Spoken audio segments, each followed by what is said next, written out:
Imagine this. A young girl, maybe in a small town somewhere in Uttar Pradesh, dreaming big, Uh, seeing herself leading a huge university someday. We've been looking into this really fascinating journey, tracking how that dream is, well, actually becoming reality for some women in India's massive higher education world. So this deep dive, it's all about these trailblazing women stepping into the very top leadership roles in Indian universities. We're going to um, unpack the progress, yes, celebrate the pioneers, but also acknowledge the hurdles that, well, they're still there. Our mission today is basically to give you a shortcut, a real sense of this evolving picture. Absolutely. And what's really compelling here, I think, is that universities, they aren't just, ivory towers. They're fundamental engines of societal change. They shape millions of minds, drive innovation, and frankly, directly influence economic growth. So when we talk about who leads them, we're really discussing who steers the direction of national development. It's a critical lens, really, for understanding India's future. That's such a crucial point. It's way beyond just education, isn't it? It touches the very fabric of progress. And the numbers, well, they tell a quite compelling story of how far things have come, but also how much further there is to go. So let's jump right in. We've been looking at this huge, massive ecosystem of higher education in India. I mean, over 1,200 universities, educating tens of millions of students. And right at the very top, you've got the vice chancellors, the VCs, overseeing everything. So what does this leadership landscape actually look like for women today? Well, if we delve into the recent data, specifically as of 2025, we find that out of the 1,073 universities linked with the Association of Indian Universities, the AIU, and that's about 90% of all Indian universities, give or take, only 120 currently have women VCs. So that works out to roughly 11.1%. okay, 11%. Now, that might sound a bit low at first glance, right? But here's where it gets genuinely interesting, that figure. It's actually a pretty significant jump from just 3 years ago. Back then, women led only 7% of universities. It's like watching a glacier move. Slow, maybe, but there's undeniable momentum building. And beyond that, we've also seen that 16 of these top jobs are actually reserved exclusively for female appointees. That's a direct policy move. What does that specific policy tell us about the sort of intentional push for representation? Oh, it speaks volumes. It really shows a growing recognition that, passive approaches just aren't cutting it. This reservation policy, even though it's a small number of posts overall, it's a strategic move. It's meant to actively boost representation, ensure a certain baseline is met. It's a very clear signal that the system is actively trying to correct historical imbalances. And, that jump from 7% to over 11%, that's not just a statistical blip. It reflects growing awareness, advocacy, and definitely a more concerted effort to bring women into these leadership circles. It really suggests we might be reaching a kind of tipping point where the conversation shifts from if women should lead to, well, how many and how quickly. Right. And looking across the country, this distribution, it's incredibly varied, isn't it? Like you mentioned, Uttar Pradesh leads with 19 women VCs out of 84 universities. Then Tamil Nadu follows with 11 out of 56. Maharashtra has 10 out of 79. But then you get states like Meghalaya, where women lead 4 out of 9 universities. That's remarkably close to parity. Yet you've got states like Arunachal Pradesh, Mizoram, Nagaland, Sikkim, currently zero women VCs. What does this uneven picture tell us? What factors are at play here? While this geographic variation is, I think, a really critical indicator, it often reflects local sociocultural dynamics, different levels of educational access for women historically, and frankly, the political will within those states. Where you see higher numbers, you often find stronger support systems, maybe more progressive outlooks, or even specific state-level initiatives pushing things forward. And what's really important is that when women do lead institutions, especially prominent ones like JNU in Delhi or Dr. Bir Ambedkar University or the University of Kashmir, they often bring these unique, really impactful perspectives. Our analysis shows they tend to champion more inclusive policies, things like focusing on student well-being programs, mental health support, gender equity, vital community outreach. And this isn't just about, softer leadership. It's actually a strategic reevaluation of what makes a university thrive. By prioritizing these areas, these women VCs, they're not only fostering a more humane environment, but they're also demonstrably improving things like retention rates and academic performance. They're turning social investment into tangible institutional success. That's a paradigm shift, really, from some traditional leadership models. That's fascinating. And to really grasp the significance of today, we probably need to rewind the clock a bit. The story of women in university leadership in India, it's not brand new. It actually began way back amidst the fervor of independence and social reform in the mid-20th century. So who were some of these early trailblazers? Yeah, that's a compelling part of the journey. The very first woman, VC, Hansa Mehta, appointed way back in 1949 at Maharaja Sayajirao University, MSU in Baroda. She wasn't just an academic. I mean, she was a freedom fighter, involved in shaping India's constitution, fiercely advocating for women's rights. Her appointment was just groundbreaking, not only because she was a woman, but because she proved women could lead coeducational institutions at a time when society often, confined women to domestic roles. Just imagine the sheer tenacity needed for that. Back then, in a newly independent nation, she really set a powerful precedent. Incredible. And then fast forward to the 1970s, we see another really formidable figure, Indrajit Kaur Sandhu, breaking new ground as the first woman VC in North India, leading Punjabi University in Patiala from 75 to 85. Known for her grace, her intellect, expanding research in Punjabi language and culture, all while navigating these deeply entrenched patriarchal expectations. These pioneers, they often faced, well, profound isolation, didn't they? Often the only woman in the boardroom, but their sheer will and intellect really paved the way. Absolutely. And after these early figures, the numbers crept up, but painstakingly slowly. There was a study by the University Grants Commission, the UGC, back in 2015. It revealed a pretty dismal picture. Just 3% of VCs were women. That was only 13 out of 431 universities they surveyed. And many of those were actually at women-only institutions, which, kind of limited their broader systemic impact. But then the 2020s brought a significant acceleration. By 2023, we saw about 75 women leading universities, roughly 7%. And this pickup, it's been fueled by growing awareness and, importantly, policy shifts. Initiatives like the AIU's National Conference of Women VCs, first held in 2023, then again in 2025, are crucial. These gatherings are vital for building networks, addressing lingering issues, discussing themes like promoting women-led development for Viksit Bharat, which connects directly to India's national vision for becoming a developed nation by 2047. So it links women's leadership right to national progress. It really is a powerful narrative, especially when you layer in the fact that female enrollment in higher education has just dramatically risen from only 10% back in the 1950s to over 48% today. I mean, the sheer pool of potential leaders is growing exponentially. But that slow creep in leadership roles really highlights a critical lag, doesn't it?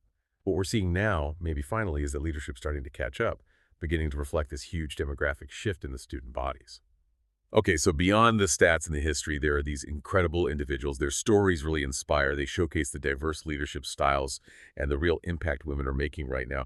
Let's bring some of these women to life for you. Definitely. Take Santashri Dilipudi Pandit, for instance. JNU's first woman VC, appointed in 2022. She's a political science scholar, and she's navigated some significant controversies, things like campus protests, but always emphasizing dialogue and inclusivity in what is, let's face it, a complex environment. And under her leadership, JNU has actually enhanced its interdisciplinary research, blending humanities with sciences in some really innovative ways, fostering a more, maybe holistic approach to learning. Or think about Najma Akhtar. In 2019, she became Jamia Millia Islamia's first female VC. She has this deep background in education policy, and she just brilliantly steered the university through the chaos of the early COVID-19 crisis, expanding online learning, community health programs, meeting urgent needs during a totally unprecedented time. And she was the first woman to lead any central university in Delhi, focusing intensely on minority rights and gender-sensitive curricula, making a real difference. Exactly. And then in 2025, Uma Kanjilal made history at Indira Gandhi National Open University, IGNOU, becoming its first woman VC. She's a library science expert, over 36 years in open distance learning. She's pioneered digital resources, making education accessible to literally millions in remote areas.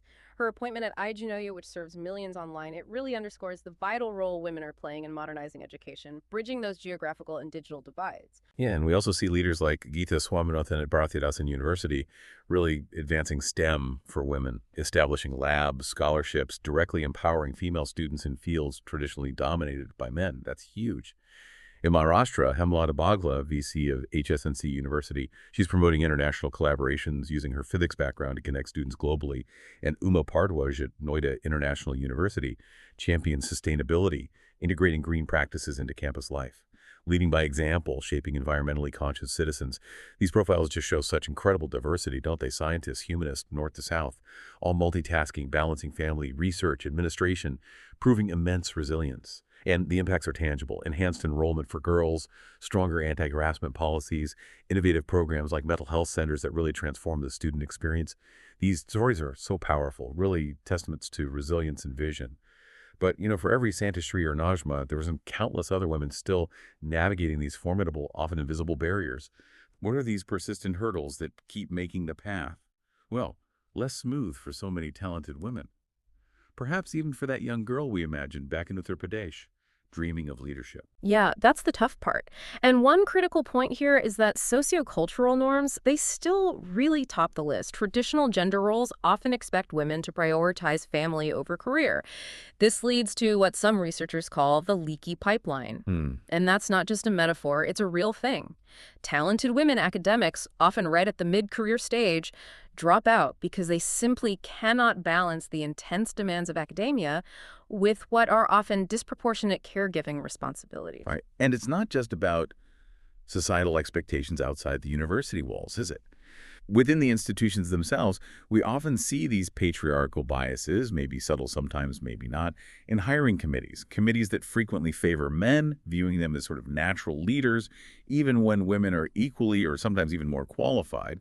And institutionally, there's often a real lack of formal mentoring programs specifically designed to guide women toward leadership roles, leaving them without those crucial networks and support systems that often just come more informally to their male colleagues. Exactly. And if you step back and look at the bigger picture, these challenges are deeply interconnected. It's like a complex web. We also see persistent pay gaps, even in these top roles where women might earn less on average for the same work. That's a powerful disincentive right there. Work-life balance, it remains this constant struggle.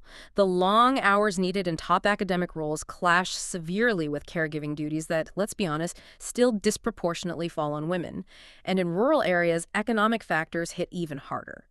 Many women just can't afford the advanced degrees needed for VC eligibility in the first place. Even safety concerns, things like harassment, can deter participation and make academic environments feel unwelcoming, forcing women into difficult career choices. These aren't isolated issues. They feed into each other. It demands multifaceted solutions, not just, single fixes. Okay, so if those are the walls, what does this all mean for actually building bridges? For dismantling them. It's clear acknowledging the barriers is only the first step. What initiatives are actually being put in place now to address these deep-rooted challenges and cultivate more women leaders? Well, India's government is rolling out some significant initiatives aimed precisely at that. The National Education Policy 2020, NEP 2020, for instance, it strongly emphasizes gender equity. It's creating things like gender inclusion funds for scholarships and safer campuses, really trying to ensure women can pursue higher education without fear. Programs like Beti Padhao, which means Save the Girl Child, Educate the Girl Child, launched back in 2015, actively promote girls' education right from school up to college, directly working to reduce dropouts. And Sarva Shiksha Abhiyan aims for universal elementary education, building that foundational literacy absolutely essential for higher studies later on. These all work together to fix the pipeline early. And then looking specifically at higher education and leadership roles, we are seeing those reservations in some universities for women VCs, like the 16 posts we mentioned. That directly creates opportunities right at the top. And crucially, there's also the Pradhan Mantri Matru Vandana Yojana, the PMMVY, that supports maternity benefits, which directly helps working mothers in academia sustain their careers through critical life stages. It offers concrete support to sort of plug those mid-career leaks in the pipeline we talked about. Plus, you have NGOs like Pravam and Oxfam partnering on targeted programs, offering vital training, mentorship, advocacy. These efforts, combined with things like the AIU conferences, they really seem to aim for systemic change, addressing both access and advancement at multiple levels. Absolutely. And stepping back, again, looking at the wider implications, it's really insightful to consider the global context, to really gauge where India stands. India's current 11% figure, while definitely improving, it does lag behind many nations. If you look at the top 200 universities worldwide, about 27% are led by women as of 2025. That's a record high, actually. The U.S. boasts figures like 50% in some rankings, with women leading prestigious places like MIT and Yale. Europe varies quite a bit. The UK is around 17%, but Nordic countries are nearing 40%, largely thanks to strong, long-standing policies. Even within Asia, while Japan is lower, around 10%, South Korea is higher due to quite robust affirmative action programs. A key insight, I think, from this global comparison is that things like mandatory gender audits and comprehensive mentorship programs have significantly boosted numbers elsewhere. They provide clear pathways and, well, concrete lessons that India could potentially adapt and implement more broadly. So we've taken quite a deep dive into this incredible journey of women in Indian university leadership. From those groundbreaking pioneers like Hansa Mehta to the modern trailblazers navigating really complex institutions today, we've examined the persistent challenges they still face and looked at the inspiring solutions starting to take root across the country. Yeah, and the path to true parity, as we've seen, it really involves commitment beyond just, gestures. It requires real, tangible reforms, things like bias training for hiring committees, genuinely flexible policies for work-life balance that support working mothers, not just pay lip service, and a sustained effort, a conscious effort to challenge those deeply ingrained sociocultural norms that have historically held women back. As more women do ascend to these crucial roles, universities will increasingly reflect society's rich diversity. And that fosters innovation, it enriches the educational experience for absolutely everyone, and it ensures that India's vast talent pool is fully leveraged. India's future really does depend on unlocking every talent, regardless of gender. Absolutely. That young girl we started with, in Uttar Pradesh, dreaming under a dim lamp. With continued effort with these systemic changes and a growing recognition of the unique strengths women leaders bring, her dream could become not just a possibility, but hopefully a routine expectation. So maybe a final thought for you, our listener. What role can you play in your own sphere in fostering environments where leadership like this isn't just possible, but genuinely expected? It's definitely a thought worth exploring long after our conversation ends.